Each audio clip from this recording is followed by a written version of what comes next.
Good morning, everyone. I am Dr. Soriano, and welcome to GEC for Purposive Communication. Today, we are opening what I believe is the most transformative chapter in your entire journey as college students. For the past few years, you have been comfortably seated in the classroom, focusing on theories, grades, and exams. But today, we are metaphorically moving from the comfort of that classroom to the high stakes, fast paced environment of the professional boardroom. Our topic for this module is the Modern Professional Playbook: Strategic Communication for the Modern Workplace. I want you to clear your minds of the idea that this is just another lesson about grammar, spelling, or how to write a simple letter. In the professional world, communication is not an academic exercise, it is a survival skill.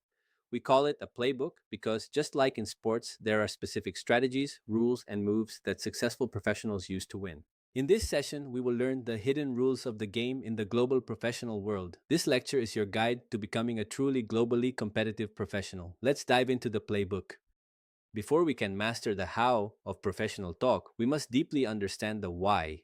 To do this, we need to recognize that we live in two different worlds. In your daily life, you operate in what we call the personal sphere. Think about your habits right now. When you message your friends on Messenger, post a hugot on Facebook, or talk to your family over dinner, your primary goal is connection and self expression. It is informal, unstructured, and often spontaneous. In this world, the people you talk to already know you. They understand your moods and your slang. Emojis, abbreviations like IDK or OMW, and even poor grammar are fine because the goal is simply to stay close and feel connected. However, once you step into the professional sphere, the workplace, the rules of the game change entirely. Here, communication is not just a social activity, it is the lifeblood of the organization. If the flow of information stops or becomes noisy with errors, the organization can actually die. In this professional sphere, our goals shift dramatically towards strategy, clarity, and action. Every single message you send, every word you speak in a meeting, and every document you publish must serve a specific, measurable business purpose. Think of it this way: in the personal sphere, we talk to be together and share our feelings. In the professional sphere, we talk to get things done and solve complex problems. This is a massive mental shift that many fresh graduates struggle with. In the classroom, if your essay is a bit vague, you might just get a lower grade. But in the office, if your communication is unclear, deadlines are missed, resources are wasted, and real money is lost. Furthermore, if your communication is unprofessional, you don't just fail an assignment, you lose the trust of your colleagues and the respect of your bosses. This shift requires you to move from being expressive, sharing what you feel, to being strategic, thinking about the outcome you want to achieve. In the office, a statement like, I feel like we should do this, is often weak. A strategic professional says, the data from the last quarter suggests we should adopt this strategy to increase efficiency by 15%. We are here to be effective, not just social. We are here to drive the organization forward. To succeed in a globalized economy, you cannot rely on talent alone. You need what I call professional superpowers, core capabilities that distinguish a leader from a regular employee. The first capability is strategic application. This means you stop just talking and start communicating with intent. Before you even open your mouth or start typing, you analyze your audience. Are you talking to a CEO who only has 2 minutes or a teammate who needs every detail? You analyze your goal. Do you want them to give you more money or just approve a schedule change? You choose your words, your tone, and your timing to get the specific reaction you need. Second is the written record. In the business world, there is a very famous saying: if it isn't written down, it didn't happen. Verbal promises are easy to make, but even easier to forget or misunderstand. A globally competitive professional knows that the written word provides accountability. You must be able to create emails, memos, and reports that are so clear and well structured that they provide a perfect paper trail for others to follow even years later. Third is collaborative dynamics. In the modern workplace, the lone wolf rarely succeeds. Almost all high level work, whether it's building a bridge, launching a marketing campaign, or managing a school, is team based. This capability is about your behavior in the group. It's knowing when to lead the conversation and when to step back and listen. It's about knowing how to summarize three different opinions into one clear action plan so the team can move forward instead of talking in circles. Finally, we have the professional brand. This is your image, but it's much deeper than just wearing a nice suit or a clean barong. Your brand is built through the precision of your vocabulary, your unwavering etiquette, and how you maintain respect even when you are in a heated argument. It is about projecting competence, reliability, and emotional intelligence. When people see your name in their inbox, does their heart sink because they expect a mess? Or do they feel relief because they know you are a professional who delivers? In the next sections, we will explore these capabilities through our three main pillars: the written record, the collaborative space, and the professional persona. Let's begin our deep dive with Pillar 1, the written record. I want to emphasize that word record. In the workplace, your writing is a permanent, non negotiable witness to your competence. Unlike a casual conversation that disappears into the air, once you hit send on an email or submit a hard copy of a report, it becomes an official part of the company's history. This document can be forwarded to the president of the company, it can be audited by the government, or it can be used as evidence in a legal dispute 10 years from now. This is a heavy responsibility. If you speak poorly in a meeting, people might forget. But if you write a sloppy report, that sloppiness is archived forever. Because of this permanence, your written communication must always meet three criteria: it must be clear, it must be accurate, and it must be professional. In the professional record, there is zero room for Jejemon English, text speak abbreviations, or vague, flowery sentences that don't mean anything. You must be precise because people, managers, clients, and investors will make very expensive decisions based on the words you have put on the page. Think of the consequences. If your report has a misplaced decimal point in a budget, the company could lose millions of pesos in a single day. If your email to a high value client is rude, informal, or full of typos, you could destroy a business relationship that your company spent years building. In the written record, your credibility, your intelligence, and your future are on the line with every single sentence you produce. One of the first strategic marks of a professional is the ability to choose the right medium for a message. You wouldn't use a massive hammer when you only need to tighten a tiny screw, right? In the same way, you shouldn't use a 50-page report when a simple email would do.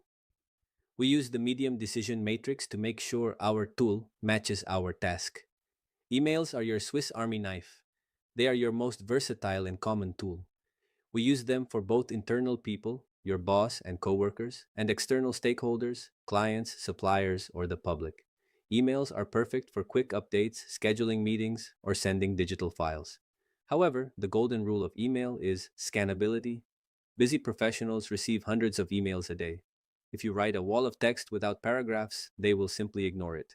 You must structure emails so the reader can find the main point in 5 seconds or less. Memos, short for memorandums, are strictly internal tools. You never send a memo to a client or a different organization.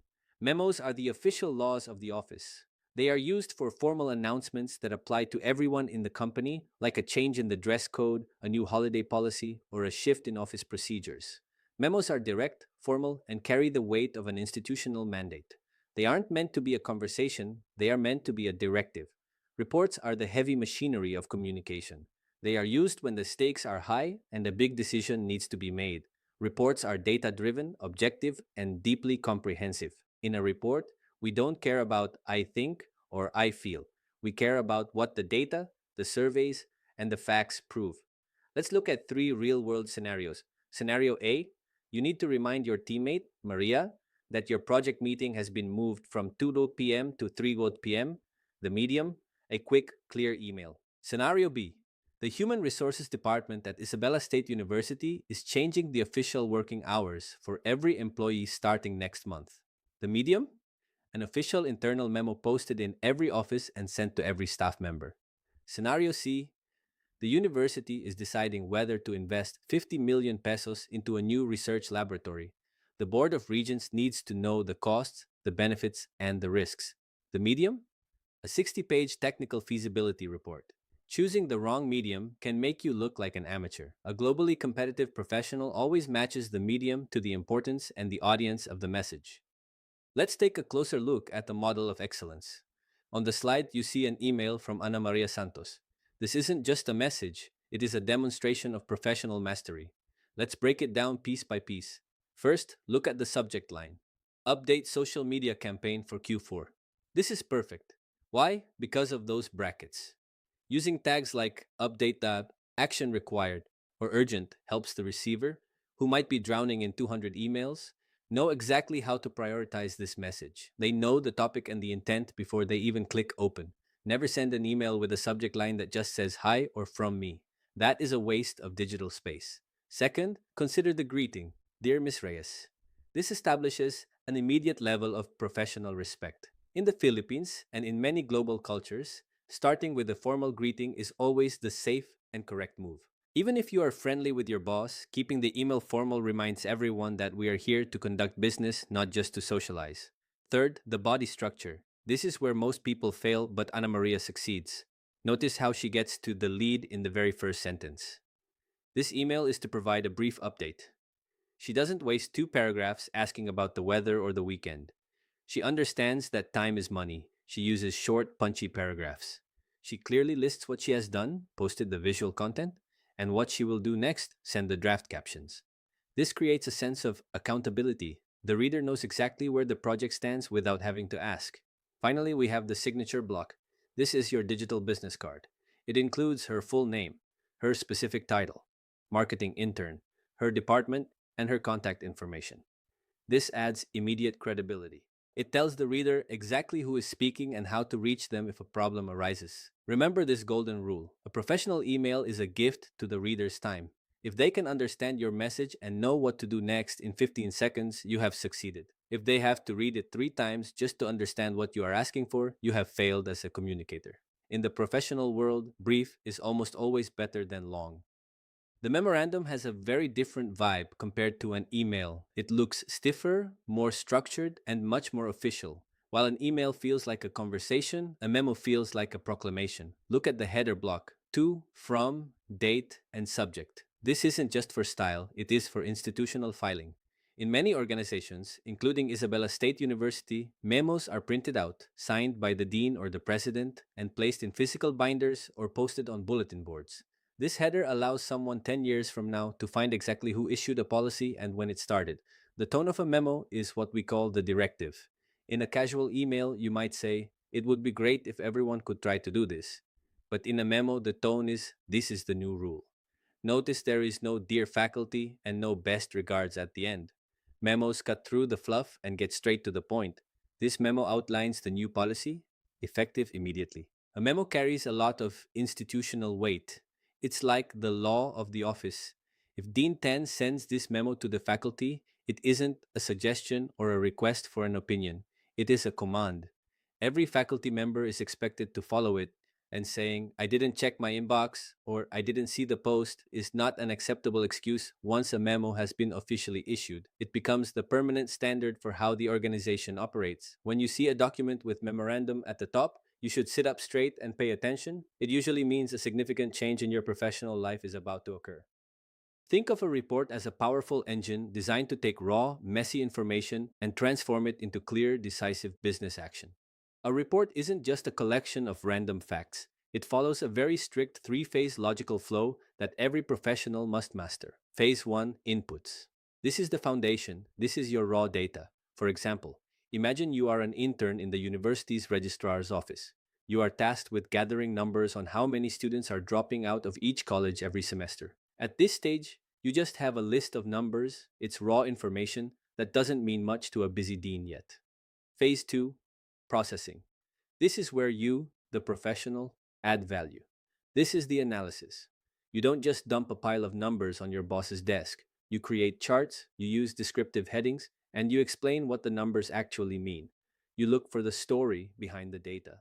You might find that the data shows that 70% of students who drop out do so because of financial problems related to transportation costs. Now the data has been processed into insight. Your boss can finally see the problem clearly. Phase 3: Outputs. This is the most critical part of the entire engine: the actionable recommendations. A boss or a board of regents doesn't want you to just tell them there is a problem. They want you to tell them how to fix it. This is where you suggest a solution.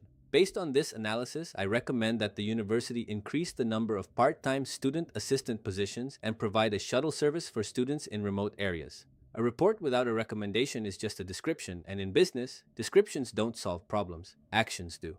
A globally competitive professional knows how to move seamlessly from "here is what happened" to "here is what we should do about it." This is how you prove to your employer that you are a thinker and a problem solver rather than just a worker. This is how you become indispensable to an organization. We are now moving to Pillar 2, the collaborative space. In the modern workplace, you will rarely be a lone wolf working in a dark room by yourself. Whether you are an engineer, a nurse, or a teacher, you will spend a massive percentage of your career in meetings.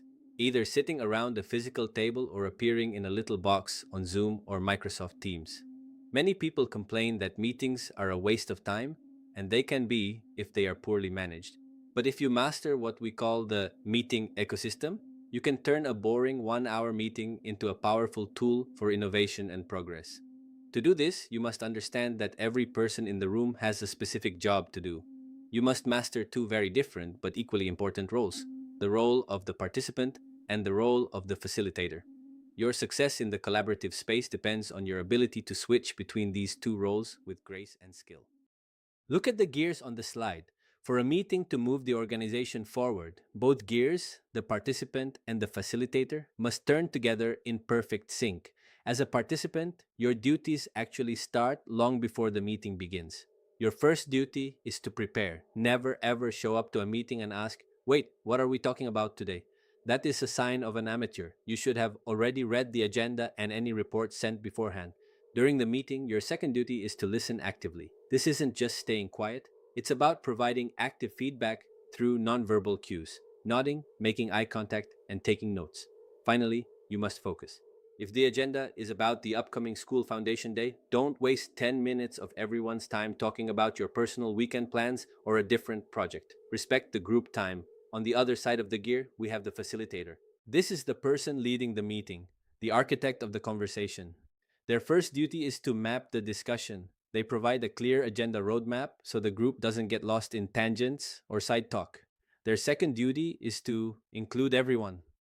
A great facilitator notices when the quietest person in the room hasn't spoken and says, "Juan, you have a lot of experience with this department. What is your perspective?"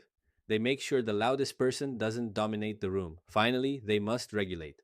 They are the timekeepers and the summarizers. If two people start arguing, the facilitator must step in and say, "Let's table this disagreement for a separate meeting and move back to our main objective." At the end, they summarize the key decisions so everyone leaves the room with the same understanding. How do you actually speak during these high pressure meetings?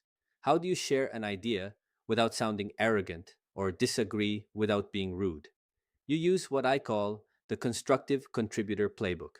This is where you balance your honesty with professional respect. One of the most difficult skills for many Filipino professionals is pivoting disagreements. In our culture, we highly value pakikisama or social harmony. We are often afraid to say no because we don't want to hurt someone's feelings or break the peace in the room. But in a global business setting, if someone has a bad idea that will waste company money or cause a project to fail, you have a professional responsibility to speak up. The secret is how you do it.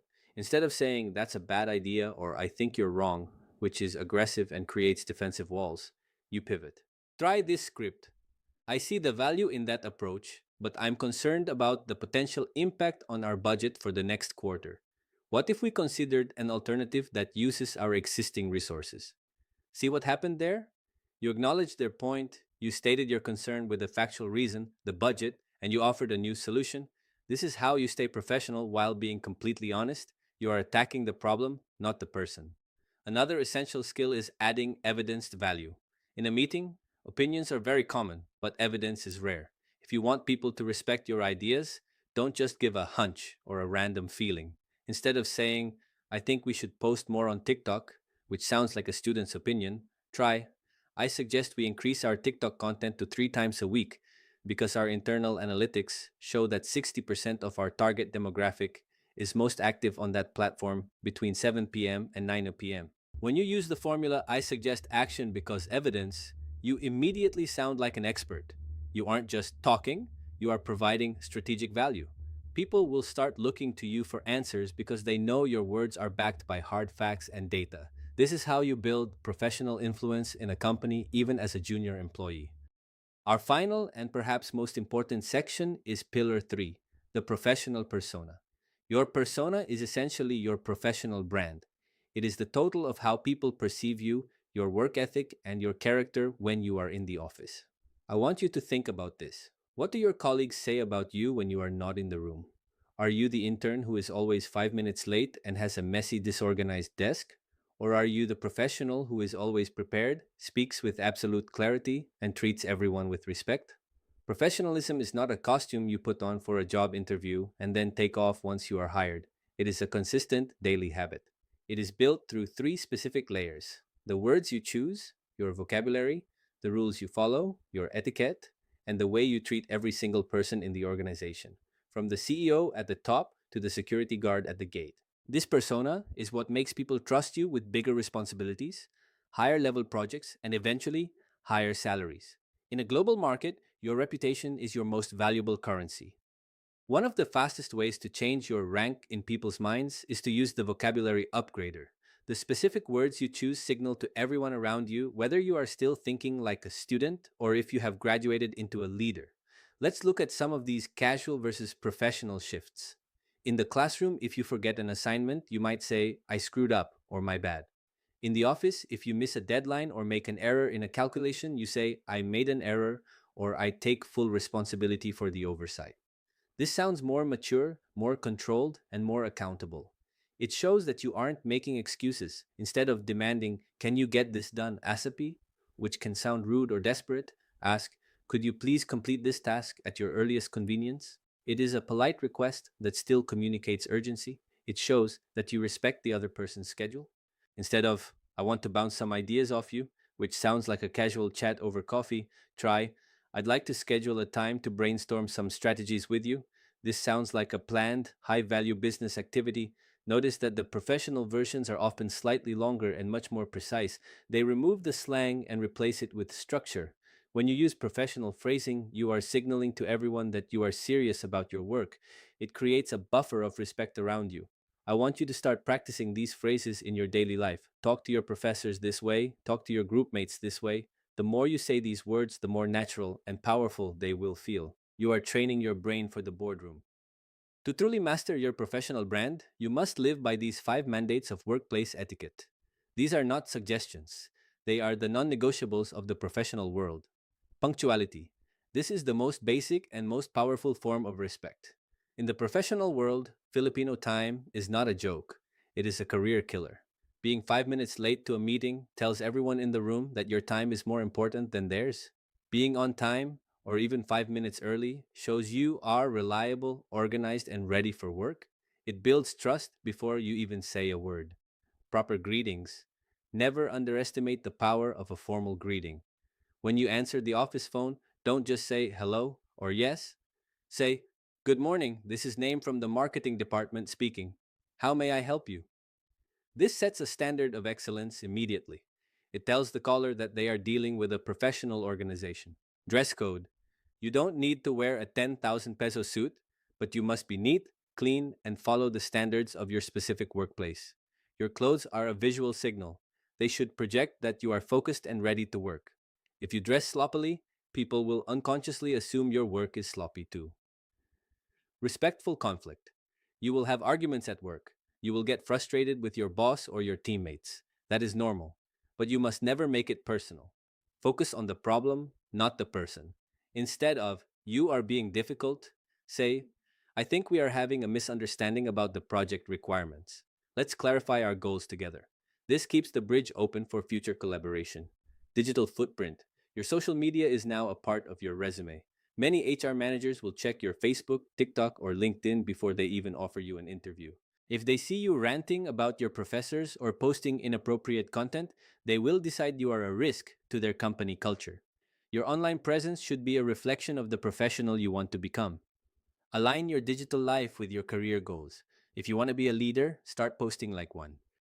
To wrap up our lecture, remember that your professional brand is an architecture. It is built on written clarity, collaborative skill, and professional etiquette. When you master these three pillars, you become a globally competitive professional. You will be someone whose communication is not just heard, but trusted and respected. As you go through your activities for this module, I want you to start practicing. Write your emails as if I am your boss.